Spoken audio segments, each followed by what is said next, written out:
여러분, 오늘 이야기는 시작부터 결론을 먼저 말씀드리겠습니다. 2026년에 어르신 생활을 바꿔놓을 수 있는 돈이 분명히 존재합니다. 그런데 그 돈은 광고처럼 크게 붙어 있지도 않고 누가 집으로 전화해서 친절하게 알려주지도 않습니다. 더 무서운 건 따로 있습니다. 같은 동네에 살고 같은 연세인데도 어떤 분은 챙겨받고 어떤 분은 몰라서 지나친다는 겁니다. 그래서 오늘은 제가 꼭 필요한 핵심만 모아서 주민센터에 가셨을 때 바로 써먹을 수 있는 방식으로 차근차근 정리해 드리겠습니다. 끝까지 들으셔야 하는 이유는 단순합니다. 앞부분만 듣고 끄시면 뒤에 나오는 더 큰 혜택을 놓칠 수 있고, 제도 이름만 알고 실제 신청법을 모르면 결국 한 푼도 못 받는 경우가 생기기 때문입니다. 오늘 방송은 팟캐스트처럼 편하게 들으실 수 있게 말씀드릴 텐데요. 내용만큼은 절대 가볍지 않습니다. 생활비를 받는 이야기, 공과금을 줄이는 이야기, 병원비 부담을 낮추는 이야기, 일자리로 다시 활력을 찾는 이야기, 그리고 교통비와 문화생활비까지 아끼는 이야기가 하나로 이어집니다. 겉으로는 서로 다른 제도처럼 보여도 실제 어르신들 삶에서는 전부 한 통장 안에서 만나는 문제들입니다. 들어오는 돈이 늘고 나가는 돈이 줄고 아플 때 드는 돈을 덜고 바깥으로 나갈 힘과 이유까지 생기면 그게 바로 생활이 달라지는 겁니다. 오늘은 바로 그 흐름으로 말씀드리겠습니다. 그리고 아주 중요한 원칙 하나를 먼저 말씀드리겠습니다. 오늘 제가 전해드리는 내용은 어르신들이 주민센터에서 반드시 확인해야 할 핵심 방향입니다. 실제 적용 기준과 세부 금액은 정부 발표와 지역 운영 방식에 따라 달라질 수 있으니 들으신 뒤에는 꼭 거주지, 주민센터 또는 행정복지센터에서 본인 기준으로 확인하셔야 합니다. 이 한 가지를 지키시면 괜한 기대만 하다가 실망하는 일도 줄고 반대로 받을 수 있는 혜택을 놓치는 일도 줄어듭니다. 자, 그럼 지금부터 첫 번째 이야기로 바로 들어가겠습니다. 아마 가장 많은 분들이 제일 궁금해하실 바로 그 내용입니다. 기초연금입니다. 기초연금은 많은 어르신들께서 가장 든든하게 느끼는 생활 안전판입니다. 매달 정해진 시기에 일정 금액이 들어오는 것만으로도 마음이 달라집니다. 병원 가는 날 약값 걱정이 조금 줄고, 시장에 가서 반찬을 고를 때도 한숨이 덜 나오고, 갑작스럽게 경조사비가 생겼을 때도 버틸 힘이 생깁니다. 그래서 2026년 기초연금 변화 소식이 들리면 다들 먼저 금액부터 보시게 되는데요. 실제로는 금액만 보시면 절반만 보신 겁니다. 진짜 중요한 건 받을 수 있느냐 없느냐를 가르는 기준 변화까지 함께 봐야 한다는 점입니다. 많은 어르신들이 이렇게 말씀하십니다. 나는 집이 한 채 있으니까 안 될 거다. 자식이 가끔 용돈을 보내주니까 안 될 거다. 차가 있으니 애초에 기대하면 안 된다. 그런데 이런 판단을 스스로 너무 빨리 내려버리면 제도가 바뀌었을 때 다시 들어갈 수 있는 문을 스스로 닫아버리는 경우가 생깁니다. 기초연금은 단순히 통장에 찍히는 월급만 보는 것이 아니라 재산과 소득을 일정 기준으로 환산해서 판단하는 경우가 많기 때문에 겉으로 보기엔 비슷해도 결과가 달라질 수 있습니다. 다시 말해, 내 느낌으로 안 될 것 같다는 판단과 실제 심사 결과는 전혀 다를 수 있다는 뜻입니다. 그래서 이번에 기초연금 이야기를 들으실 때는 두 가지를 꼭 같이 기억하셔야 합니다. 하나는 지급액이 오를 가능성, 다른 하나는 선정 기준이 바뀌는지 여부입니다. 만약 소득 인정액 기준이 완화되거나 재산 반영 방식이 조정되면 예전에 아깝게 떨어지셨던 분들 중 일부는 다시 대상이 될 수 있습니다. 이게 정말 중요합니다. 몇 년 전에 한 번 신청했다가 안 됐다는 이유로 마음을 닫아버린 분들이 많거든요. 그런데 제도는 해마다 조금씩 바뀝니다. 그때 안 됐다고 해서 이번에도 안 된다는 보장은 없습니다. 특히 예전에 신청했다가 탈락하신 경험이 있는 분들은 이번에 더더욱 다시 확인해 보셔야 합니다. 예전엔 기준 문턱이 높게 느껴졌는데 이번에는 계산 방식이나 인정 범위가 달라져서 결과가 달라질 수 있기 때문입니다. 이 부분을 쉽게 비유하면 이렇습니다. 예전에는 좁은 문으로 들어가야 해서 몸을 비틀어야 했던 분들이 있었다면 기준이 바뀌면 같은 분들이 훨씬 수월하게 들어갈 수 있는 상황이 생길 수 있다는 겁니다. 그러니 과거의 탈락 경험 때문에 이번 기회를 스스로 지우지 마십시오. 그리고 여기서 반드시 강조드리고 싶은 핵심이 있습니다. 기초연금은 가만히 계신다고 자동으로 시작되는 제도가 아니라는 점입니다. 신청주의 원칙이 적용되기 때문에 대상 가능성이 있어도 본인이 신청하지 않으면 지급이 시작되지 않습니다. 나라에서 어르신 연세를 알고 있다고 해서 어느 날 갑자기 통장에 넣어주는 방식이 아닙니다. 주민센터에서 자격 확인을 하고 신청 절차를 밟아야 그때부터 진행됩니다. 그러니 혼자서 계산기 두드리며 될까 안 될까 고민만 하시는 시간 자체가 가장 아까운 시간일 수 있습니다. 주민센터에 가셨을 때 어렵게 말씀하실 필요도 없습니다. 그냥 이렇게 말씀하시면 됩니다. 내년에 바뀌는 기준으로 기초연금 다시 확인하고 싶습니다. 예전에 한 번 안 됐는데 이번에 다시 대상인지 알고 싶습니다. 이 정도만 말씀하셔도 담당자가 바로 방향을 잡고 안내해 줄 수 있습니다. 괜히 복잡한 용어를 외워가실 필요도 없고 유튜브에서 들은 표현을 그대로 정확히 말해야 되는 것도 아닙니다. 본인 상황을 솔직하게 말하고 다시 확인하고 싶다고 하는 것, 그게 제일 중요합니다. 신청 시점도 굉장히 중요합니다. 받을 수 있는 시기가 왔는데도 미루다가 늦게 신청하면 그 사이에 받을 수 있었던 금액을 놓치는 일이 생길 수 있습니다. 한 달이면 별거 아닌 것 같아 보여도 기초연금 수준의 금액은 어르신 생활에선 절대 작은 돈이 아닙니다. 약가, 병원 교통비, 식재료가, 통신비까지 생각하면 한 달치만 놓쳐도 체감이 큽니다. 그래서 저는 늘 말씀드립니다. 될지 안 될지 결론부터 내리지 마시고 무조건 확인부터 하시라고요. 대상이 아니면 확인으로 끝나는 것이고 대상이면 그날부터 생활이 달라질 수 있습니다. 또 한 가지 마음에 담아두셨으면 하는 말이 있습니다. 기초연금은 시혜가 아니라 권리라는 점입니다. 평생 세금 내고 일하고 가정을 지키고 사회를 지탱해 오신 어르신들께 국가가 최소한의 생활 안정을 보태드리는 제도입니다. 그러니 눈치 보실 필요가 없습니다. 내가 받을 수 있는데 괜히 민폐일까 걱정할 필요도 없습니다. 자격이 되면 당당하게 신청하고 받으셔야 합니다. 자, 이렇게 첫 번째 혜택, 기초연금 변화와 재확인의 중요성을 짚어봤습니다. 이제 두 번째로 넘어가겠습니다. 들어오는 돈만큼 중요한 게 바로 통장에서 나가는 돈을 줄이는 일입니다. 특히 여름과 겨울마다 어르신들을 힘들게 하는 전기요금과 난방비 이야기입니다. 최근 몇 년 사이에 많은 분들이 가장 크게 체감한 부담 중 하나가 공공요금입니다. 장바구니 물가가 오른 것도 무섭지만 전기료와 가스비는 고지서가 나오는 순간 마음부터 무거워진다고 하시는 분들이 많습니다. 특히 혼자 지내시는 어르신들은 더 그렇습니다. 더위를 참으면 건강이 걱정되고 추위를 참으면 몸이 먼저 굳어버리는데 그렇다고 마음 놓고 에어컨이나 보일러를 틀기엔 요금이 부담스러운 겁니다. 그래서 두 번째로 꼭 확인하셔야 할 것이 에너지 바우처를 포함한 에너지 비용 경감 지원입니다. 이 제도의 핵심은 간단합니다. 여름에는 냉방비 부담을 덜어주고 겨울에는 난방비 부담을 덜어주는데 목적이 있다는 점입니다. 겉으로 보기엔 요금 일부 차감처럼 보여도 실제 생활에선 체감이 매우 큽니다. 전기요금에서 직접 할인되거나 차감되는 방식, 도시가스 요금 부담을 줄여주는 방식, 난방 연료 구입에 도움을 주는 방식 등으로 적용될 수 있기 때문에 현금을 손에 쥐지 않더라도 결과적으로는 내 주머니에서 나가는 돈이 줄어듭니다. 결국 생활비가 남는 것이고 그건 사실상 소득이 늘어나는 것과 비슷한 효과입니다.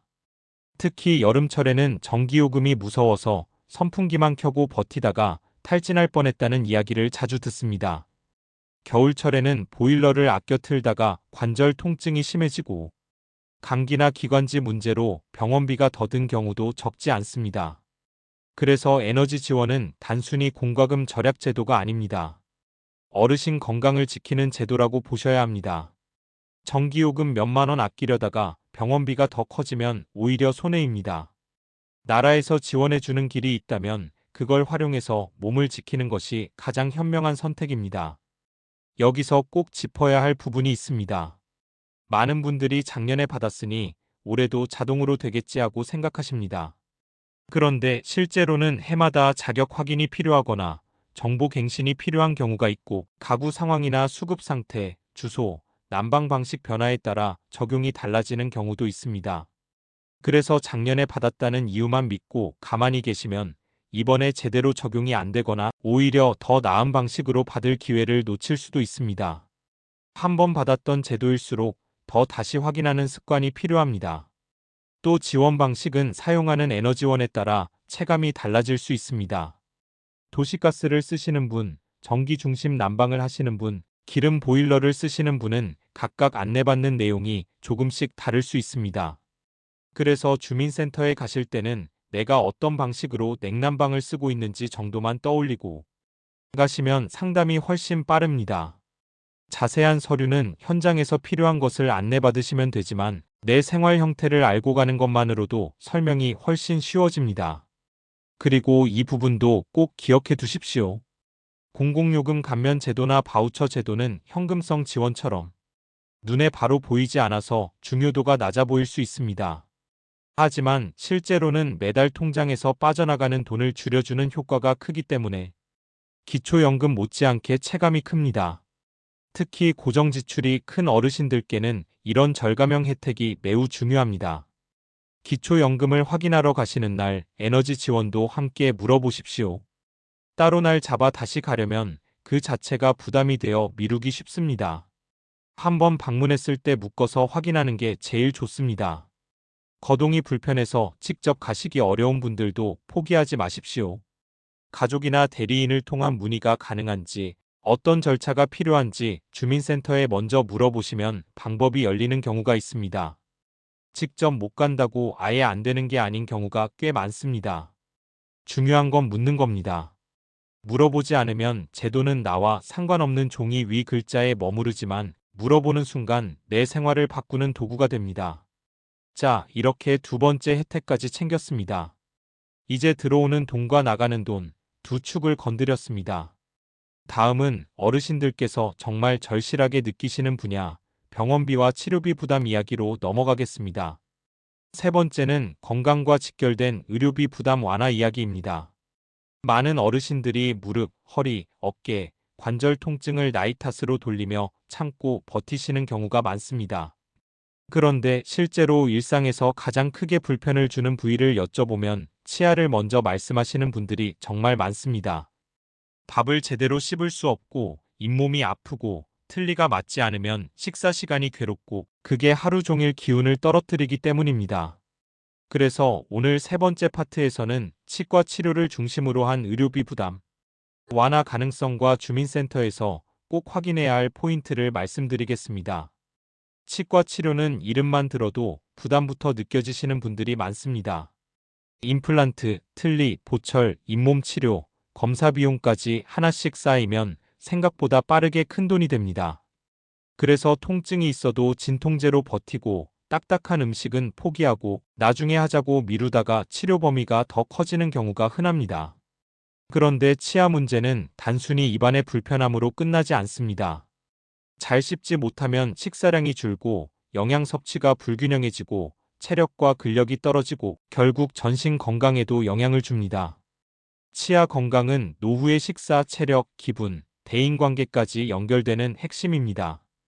그래서 내년에 의료 지원 관련 소식이 들릴 때는 큰 제목만 보지 마시고 세부 기준을 꼭 보셔야 합니다. 예를 들어 임플란트 지원 개수 확대 방향에 변화가 있다면 예전에는 비용 때문에 포기했던 분들께는 아주 큰 기회가 될 수 있습니다.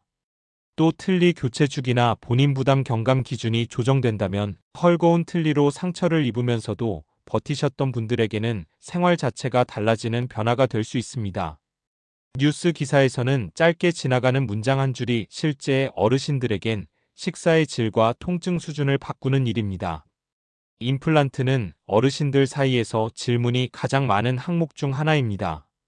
지원이 되는지, 몇 개까지 되는지, 전에 이미 받은 것이 있으면 이번에 가능한지, 본인 부담금은 어느 정도인지, 어느 병원에서 가능한지, 순서가 어떻게 되는지 이런 질문이 정말 많습니다.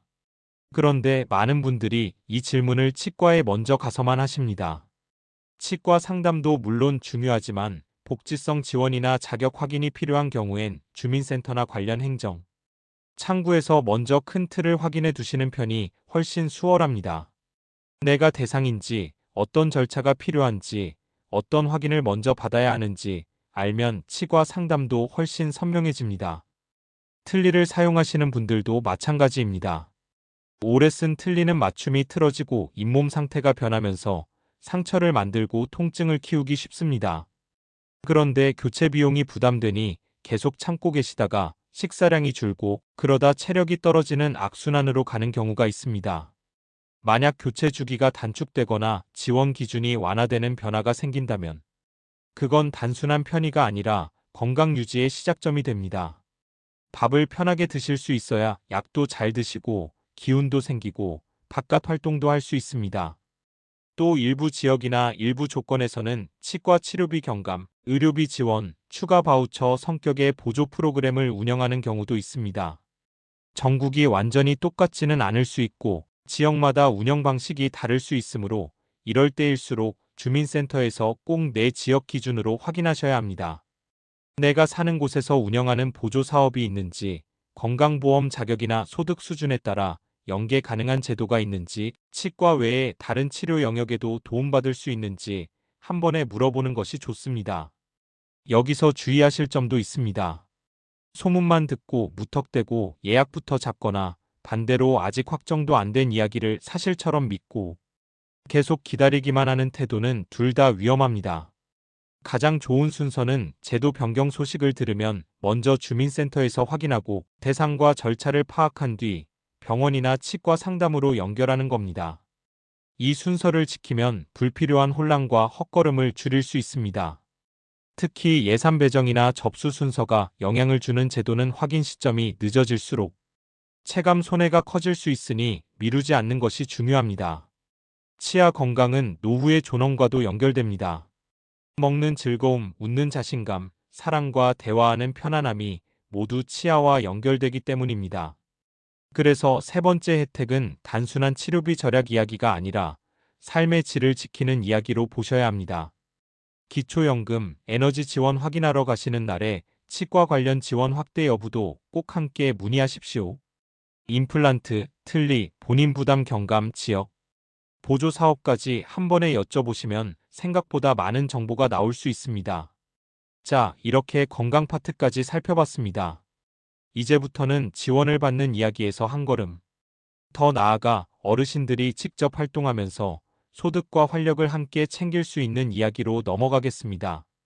네 번째 혜택, 노인 일자리 사업입니다. 노인 일자리 이야기를 꺼내면 반응이 크게 두 가지로 나뉩니다. 어떤 분들은 돈도 벌고 사람도 만나니 좋다고 하시고 어떤 분들은 내가 이 나이에 무슨 일을 하냐며 손사래를 치십니다. 그런데 실제 참여하신 분들의 이야기를 들어보면 공통적으로 나오는 말이 있습니다. 돈보다도 생활 리듬이 생겨서 좋았다는 겁니다. 아침에 일어날 이유가 생기고 사람들과 인사할 일이 생기고 집에 돌아와 밥맛이 좋아졌다는 말씀을 많이 하십니다. 그래서 노인 일자리는 단순한 용돈벌이가 아니라 건강, 관계, 자존감을 동시에 붙잡아주는 제도라고 보셔야 합니다. 2026년을 앞두고 어르신들이 눈여겨보셔야 할 포인트는 크게 세 가지입니다. 활동비 수준이 얼마나 조정되는지, 일자리 유형이 얼마나 다양해지는지, 그리고 신청 경쟁이 얼마나 치열해지는지입니다. 보통 많은 분들이 활동비만 먼저 보시는데 실제로 결과를 가르는 건 세 번째인 경우가 많습니다. 아무리 조건이 좋아져도 모집 기간을 놓치면 하고 싶어도 못하기 때문입니다. 특히 급여가 오르거나 근무 여건이 나아졌다는 소식이 퍼지면 신청자가 한꺼번에 몰릴 가능성이 큽니다. 공익형 일자리는 비교적 많은 어르신들이 접근할 수 있는 유형이라 관심이 높습니다. 근무 시간이 비교적 길지 않고 지역사회에 도움이 되는 활동이 중심이라 건강을 무리하게 쓰지 않으면서도 규칙적인 생활을 만들기에 좋은 편입니다. 활동비가 조금만 올라가도 체감이 큰 이유는 한 달 생활비의 틈을 메워주기 때문입니다. 병원 한 번 다녀오고 장을 한 번 보면 금방 사라질 수 있는 돈이지만 그 돈이 매달 들어온다는 사실은 심리적인 안정으로 이어집니다. 그리고 무엇보다 내가 사회에 여전히 필요한 사람이라는 느낌이 큰 힘이 됩니다. 조금 더 전문성이나 책임이 필요한 사회 서비스형 일자리는 또 다른 매력이 있습니다. 예전에 직장에서 쌓은 경험, 사람을 대하는 태도, 생활의 지혜를 살릴 수 있는 자리가 꽤 있기 때문입니다. 행정 보조, 안내, 돌봄 보조, 지역시설 지원 같은 영역에서는 오히려 어르신들의 침착함과 책임감이 강점이 됩니다. 그래서 일자리 개편 소식을 들으실 때는 단순히 월급 숫자만 보지 마시고 내가 할 수 있는 직무가 넓어졌는지도 함께 보셔야 합니다. 생각보다 내 성향에 맞는 자리가 숨어 있는 경우가 많습니다. 요즘은 특히 디지털 기기 사용이 어려운 분들을 돕는 안내 역할, 공공시설 이용을 안내하는 역할, 지역 안정과 질서를 살피는 역할, 도서관이나 복지관에서 운영을 돕는 역할처럼 어르신들의 생활 경험을 그대로 활용할 수 있는 직무가 늘어나는 흐름도 있습니다. 이런 변화는 단지 일자리 개수를 늘리는 것이 아니라 어르신들을 도움만 받는 대상이 아니라 지역사회의 중요한 역할을 맡는 주체로 다시 세우는 의미가 있습니다. 실제로 참여 후 자신감이 생기고 집에만 있을 때보다 훨씬 활력이 생겼다는 이야기를 많이 듣습니다. 물론 주의하실 점도 있습니다. 몸 상태를 무시하고 무리하게 신청하면 오히려 건강이 나빠질 수 있습니다. 그래서 주민센터나 수행기관 상담을 받을 때는 솔직하게 말씀하셔야 합니다. 오래 서 있으면 힘든지, 허리나 무릎이 불편한지, 아침 이동이 가능한지, 사람 응대가 괜찮은지, 실내가 나은지, 실외가 나은지 같은 점을 솔직히 이야기하시면 본인에게 맞는 유형을 찾는 데 큰 도움이 됩니다. 괜히 더 벌어야겠다는 마음에 무리한 자리를 택했다가 중도에 포기하면 몸도 힘들고 마음도 상합니다. 오래 갈 수 있는 자리를 찾는 것이 가장 중요합니다. 그리고 가장 중요하게 다시 강조드릴 부분, 바로 시기입니다. 노인 일자리 사업은 연말과 연초에 모집이 몰리는 경우가 많고 지역별 일정이 다를 수 있습니다. 그래서 내년에 해봐야지 하고 마음만 먹고 있다가 어느 날 갑자기 지나가 버리는 경우가 정말 많습니다. 가장 좋은 방법은 연말부터 주민센터에 들러서 우리 동네 노인 일자리 모집 일정이 언제인지, 어떤 유형이 있는지, 내가 준비해야 할 것이 있는지 물어보는 겁니다. 전화 문의도 가능하지만 직접 가면 본인 상황을 설명하면서 더 구체적인 안내를 받을 수 있다는 장점이 있습니다. 또 어르신들께서 많이 걱정하시는 게 있습니다. 일자리 활동비를 받으면 다른 복지 혜택에 불리해지는 것 아니냐는 점입니다. 이런 부분은 제도마다 반영 방식이 다를 수 있기 때문에 혼자 짐작해서 포기하지 마시고 반드시 확인하셔야 합니다. 주민센터 상담 때 기초연금이나 다른 지원과 함께 종합적으로 설명해 달라고 요청하시면 훨씬 좋습니다. 한 가지 혜택을 받으려다가 다른 혜택을 놓칠까 걱정되는 마음은 충분히 이해되지만 정확히 알고 결정하면 불안이 많이 줄어듭니다. 정리하면 네 번째 혜택의 핵심은 이렇습니다. 노인 일자리 사업은 단순한 소일거리가 아니라 생활비 보완, 건강관리, 사회 연결이라는 세 가지 효과를 함께 줄 수 있는 기회라는 점, 그리고 좋은 조건일수록 먼저 움직이는 사람이 유리하다는 점입니다. 자, 이제 마지막 다섯 번째로 넘어가 보겠습니다. 어르신들의 외출, 만남, 즐거움과 직결되는 교통비와 문화생활 지원 이야기입니다. 많은 분들이 복지라고 하면 생계비나 병원비부터 먼저 떠올리십니다. 당연히 가장 중요합니다. 그런데 실제로 노후의 만족도를 좌우하는 요소를 보면 아픈 곳 없이 버티는 것만으로는 충분하지 않습니다. 가끔 바람도 쐬고 친구도 만나고 시장도 보고 공원도 걷고 영화나 공연, 책 같은 문화생활도 하는 일상의 활력이 있어야 마음이 살아납니다. 그런데 그 활력을 막는 장애물 중 하나가 의외로 교통비입니다. 한 번, 두 번은 괜찮아도 외출할 때마다 버스비, 지하철비, 환승 비용이 쌓이면 마음이 먼저 위축됩니다. 그래서 다섯 번째로 꼭 확인하셔야 할 것이 교통비 지원과 문화생활 지원금입니다. 지역마다 어르신 교통 지원 방식이 다르게 운영되어 헷갈리셨던 경험이 많으실 겁니다. 어떤 곳은 특정 연령부터 혜택이 있고 어떤 곳은 카드 충전 방식이고 어떤 곳은 적용 범위가 제한되어 있어서 같은 어르신인데도 지역에 따라 체감 차이가 컸습니다. 그래서 제도가 통합되거나 사용 방식이 단순해지는 방향으로 바뀌면 그 자체가 큰 혜택입니다.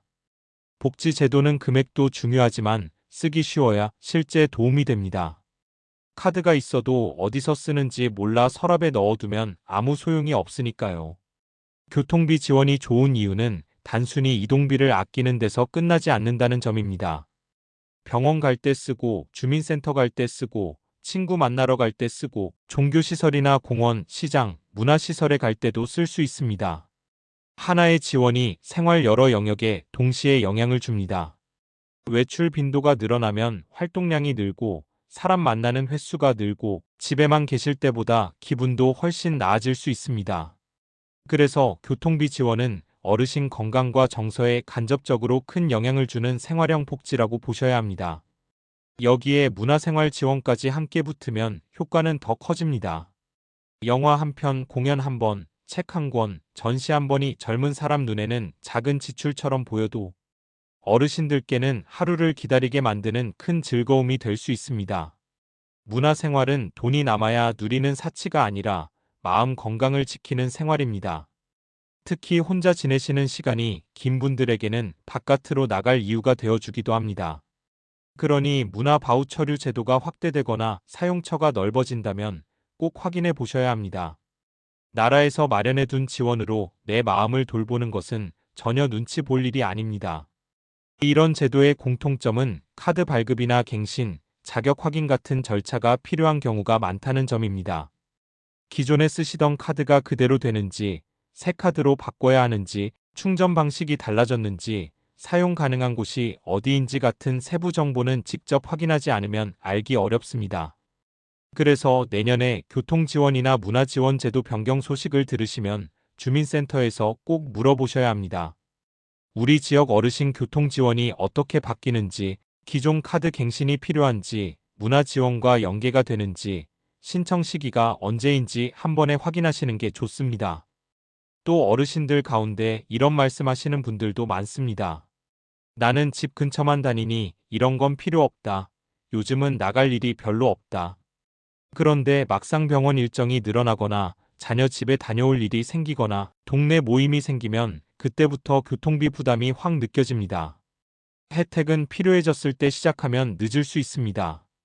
특히 카드형 지원은 신청부터 수령까지 시간이 걸릴 수 있어서 급하게 필요할 때 시작하면 기다리는 시간이 답답하게 느껴집니다. 가능하면 자격이 될 때 미리 받아두는 편이 훨씬 유리합니다. 교통비와 문화지원은 다른 제도에 비해 금액이 작아 보일 수 있습니다. 하지만 꾸준히 쌓이면 결코 작지 않고 무엇보다 삶의 질을 직접 바꾼다는 점에서 매우 큽니다.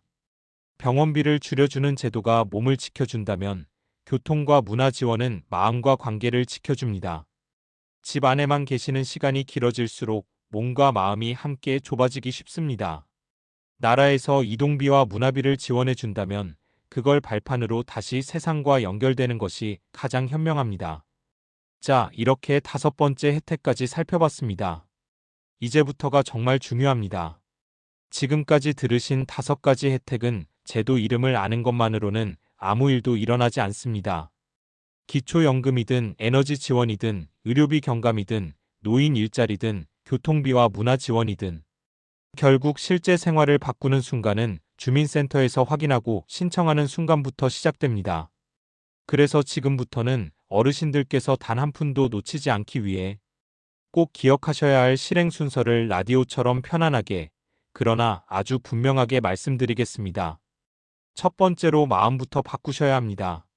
나는 아마 안 될 거야. 나는 재산이 조금 있어서 안 될 거야. 나는 예전에 한 번 떨어졌어. 나는 서류가 어려워서 못해. 이런 생각이 제일 먼저 혜택을 막습니다. 제도는 바뀌고 기준도 바뀌고 지역에서 추가로 안내하는 내용도 달라질 수 있습니다. 예전에 안 됐다는 사실이 지금도 안 된다는 증거가 되지는 않습니다. 그러니 스스로 탈락 판정을 내리지 마십시오. 확인은 공짜이고 확인은 언제든 할 수 있고 확인 한 번으로 몇 달, 몇 년 생활이 달라질 수 있습니다. 두 번째로 날짜를 미루지 마십시오. 많은 분들이 아들 오면 같이 가야지, 딸 쉬는 날 맞춰 가야지, 날씨 풀리면 가야지 하다가 시간이 금방 지나갑니다. 그런데 복지제도는 늦게 신청할수록 아쉬운 경우가 많습니다. 특히 신청 시점이 지급 시작과 연결되는 제도는 한 달, 2달이 그냥 날아갈 수 있습니다. 이게 정말 아깝습니다. 한 달에 40만 원 수준의 도움만 생각해도 2달이면 큰돈입니다. 나는 괜찮겠지 하고 미루는 사이에 그 돈은 통장에 들어오지 않습니다. 결국 먼저 움직인 사람이 챙깁니다. 세 번째로 준비물은 생각보다 단순하다는 점을 기억하십시오. 많은 어르신들이 주민센터 간다고 하면 도장, 통장 사본, 온갖 증명서를 먼저 떠올리시면서 겁부터 내십니다. 물론 제도에 따라 추가 서류가 필요한 경우가 있습니다. 그러나 첫 방문에서 가장 중요한 것은 복잡한 서류 꾸러미가 아니라 본인 확인입니다. 주민등록증이든 운전면허증이든 얼굴과 성함이 확인되는 신분증 하나를 먼저 챙기시면 됩니다. 그 다음 필요한 것은 현장에서 안내를 듣고 준비하셔도 충분한 경우가 많습니다. 처음부터 완벽하게 준비하려다 시작조차 못하는 것이 제일 손해입니다.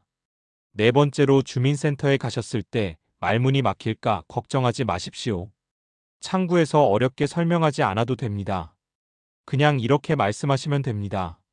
내년에 바뀌는 어르신 복지 혜택들 대상이 되는지 확인하고 신청 가능한 것부터 하고 싶습니다. 그리고 기억나는 대로 덧붙이시면 됩니다. 기초연금, 에너지 지원, 치과 치료 관련 지원, 노인 일자리, 교통비나 문화 지원도 같이 보고 싶다고요. 이 정도면 충분합니다. 담당자가 컴퓨터로 조회하고 필요한 절차를 안내하고 더 확인할 항목이 있으면 거기서 차근차근 설명해 줍니다. 다섯 번째로 혹시 글씨 쓰기가 어렵거나 눈이 침침해서 서류가 잘 안 보인다고 포기하지 마십시오. 오히려 그런 분들일수록 현장에서 도움을 받으셔야 합니다. 어디에 이름을 쓰는지, 어떤 항목을 체크하는지, 무슨 뜻인지 설명을 들으며 진행하면 생각보다 어렵지 않습니다. 집에서 혼자 서류를 보면 겁부터 나지만 주민센터 창구에서 하나씩 안내받으면 금방 끝나는 경우가 많습니다. 필요한 경우 가족 동행이나 대리 신청 가능 여부도 물어보시면 됩니다. 못하는 게 아니라 방법을 아직 몰랐던 경우가 대부분입니다. 여섯 번째로 한번 방문하셨을 때 최대한 여러 항목을 함께 확인하십시오. 오늘 말씀드린 5가지를 따로따로 확인하려고 5번 가려면 마음이 지치고 교통도 번거롭습니다. 기초연금 확인하러 간 날에 에너지 지원도 묻고 치과 관련 지원도 묻고 노인 일자리 일정도 묻고 교통카드나 문화 지원도 묻는 식으로 한 번에 정리하는 게 훨씬 효율적입니다. 물론 담당 창구가 나뉠 수는 있지만 시작점은 하나여도 됩니다. 어르신 입장에서는 내가 받을 수 있는 걸 한 번에 알고 싶다고 말씀하시면 됩니다. 일곱 번째로 주변 분들과 비교해서 스스로 포기하지 마십시오. 옆집 누구는 안 됐다더라, 친구는 받는다는데 나는 아마 안 될 거다, 이런 말이 제일 위험합니다. 복지 제도는 같은 나이여도 가구 구성, 재산 상태, 소득, 건강보험 자격, 거주 지역, 신청 시점에 따라 결과가 달라질 수 있습니다. 남 이야기는 참고만 하시고 결론은 내 기준으로 직접 확인하셔야 합니다. 특히 어르신들 사이에서 소문이 빠르게 돌 때는 절반만 맞고 절반은 틀린 경우도 많습니다. 마지막 판단은 꼭 주민센터 공식 안내로 하셔야 합니다. 여덟 번째로 눈치 보지 마십시오. 이 말씀을 꼭 드리고 싶습니다. 어떤 어르신들은 내가 나라의 짐이 되는 것 같아서 젊은 사람들 바쁜데 괜히 귀찮게 하는 것 같아서 신청을 망설이십니다. 그런데 그 마음은 이제 내려놓으셔도 됩니다. 어르신들이 받으실 수 있는 혜택은 공짜가 아닙니다. 평생 일하고 세금 내고 가정을 지키고 사회를 움직이게 한 시간에 대한 정당한 보답입니다. 국가가 제도를 만들었다는 건 받으실 분들이 계셔야 의미가 생기는 겁니다. 자격이 되는데도 안 받는 것이 오히려 준비된 제도를 제대로 쓰지 못하게 만드는 일일 수 있습니다. 아홉 번째로 자녀에게 미안해서 미루지 마십시오. 많은 부모님들이 자식들에게 짐 되기 싫다는 마음으로 참고 또 참습니다. 그 마음이 얼마나 귀한지 저도 잘 압니다. 하지만 자녀들 입장에서는 부모님이 나라에서 받을 수 있는 도움을 잘 챙겨서 병원비 걱정 덜고 생활비 부담 덜고 조금 더 편안하게 지내시는 모습이 훨씬 마음이 놓입니다. 부모님이 받을 수 있는 돈을 놓치고 자식 눈치만 보는 게 효도가 아닙니다. 오히려 제도를 잘 챙겨서 자녀 부담을 줄이는 것이 현실적인 사랑일 수 있습니다. 열 번째로 마지막까지 실행을 완료하셔야 합니다. 주민센터에 가서 설명만 듣고 돌아오신 뒤 나중에 해야지 하고 서류 제출을 미루면 처음에 얻은 의욕이 금방 사라집니다. 가능한 것은 그 자리에서 바로 신청까지 진행하시고 추가 서류가 필요한 것은 무엇을 언제까지 가져오면 되는지 정확히 적어 두십시오. 전화로 다시 확인할 번호도 받아두시면 좋습니다. 복지 혜택은 정보를 아는 사람이 아니라 절차를 끝낸 사람이 받습니다. 이 차이가 정말 큽니다. 자, 이제 오늘 내용을 한 번에 머릿속에 정리될 수 있도록 라디오 마무리처럼 차분히 다시 묶어드리겠습니다. 첫 번째, 기초연금은 금액 변화만 보지 말고 선정 기준 변화까지 같이 보셔야 합니다. 예전에 탈락하셨던 분들도 다시 확인할 기회가 있습니다. 두 번째, 전기요금과 난방비 부담을 줄여주는 에너지 지원은 현금처럼 눈에 보이지 않아도 생활비를 크게 지켜주는 제도이니 반드시 확인하셔야 합니다.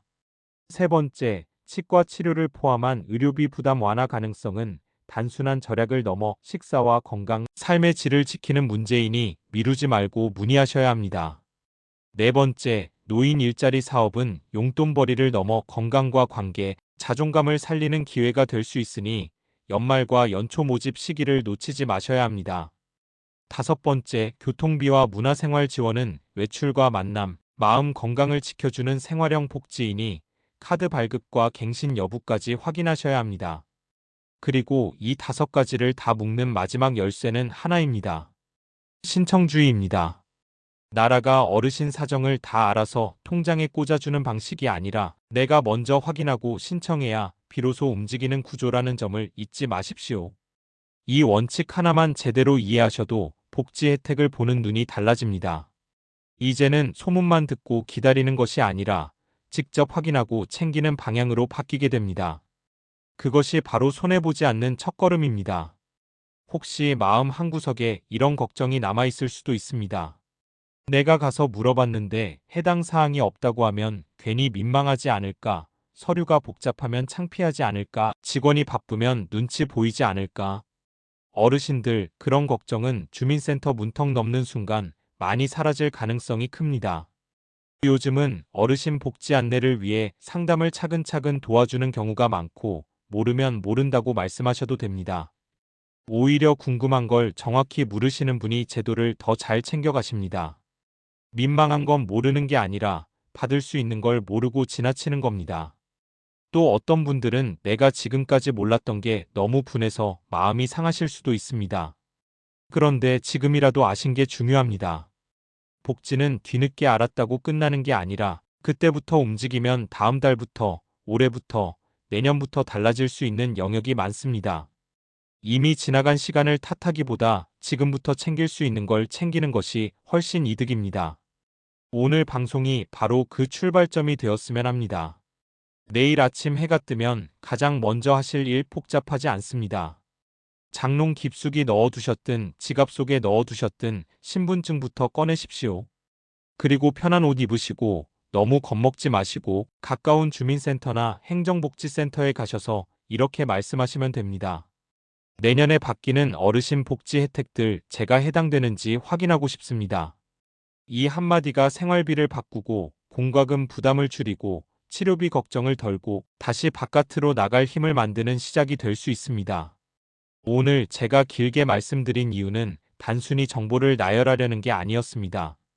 어르신들이 몰라서 손해보지 않으셨으면 하는 마음, 받을 수 있는 권리를 스스로 포기하지 않으셨으면 하는 마음, 자녀에게 미안한 마음 대신 당당한 마음으로 제도를 활용하셨으면 하는 마음 때문입니다. 나라에서 마련한 혜택은 먼저 아는 사람이 가져가고 먼저 신청한 사람이 체감합니다. 그래서 지금 이 방송을 들으신 여러분은 이미 절반은 준비가 끝난 겁니다. 남은 절반은 실천입니다. 앞으로도 저는 어르신들 생활에 실제로 도움이 되는 정보, 말만 번지르르한 이야기가 아니라 주민센터에 가서 바로 물어볼 수 있는 정보, 병원비와 생활비와 일자리와 복지를 연결해서 보실 수 있는 정보를 계속 정리해서 전해드리겠습니다. 오늘 내용이 도움이 되셨다면 혼자만 알고 계시지 마시고 주변 어르신 한 분에게라도 꼭 말씀해 주십시오. 같은 동네에 사는 친구, 형님, 누님, 이웃분이 이 정보 하나로 한 달 생활이 달라질 수 있습니다. 긴 시간 끝까지 들어주셔서 진심으로 감사합니다. 늘 건강하시고 무리하지 마시고 그러나 받을 수 있는 권리만큼은 절대 놓치지 마십시오. 내일은 망설이는 날이 아니라 확인하러 가는 날입니다. 신분증 챙기시고 주민센터 가셔서 당당하게 물어보십시오. 어르신들이 받아야 할 혜택은 누군가의 호의가 아니라 평생 살아오신 시간에 대한 당연한 보답입니다. 저는 다음 방송에서도 더 정확하고 더 실용적이고 더 따뜻한 정보로 다시 찾아뵙겠습니다. 오늘도 평안한 저녁 보내시고 내일은 꼭 한 걸음 움직이시길 바랍니다.